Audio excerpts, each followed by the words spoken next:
VDD वासियांच्या घरांची अखेर स्वप्नपूर्ती। मुख्यमंत्री उपमुख्यमंत्र्यांच्या उपस्थितीमध्ये 556 कुटुंबियांना मिळणार घरांच्या चाव्या।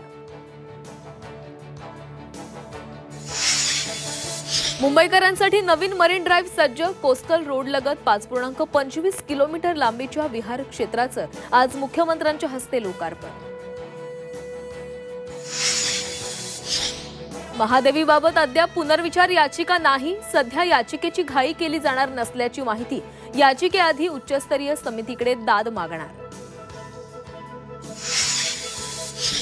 तानाजी सावंतांच्या मुलाच्या अपहरण प्रकरणाच्या तपासाची फाईल पोलिसांकडून बंद।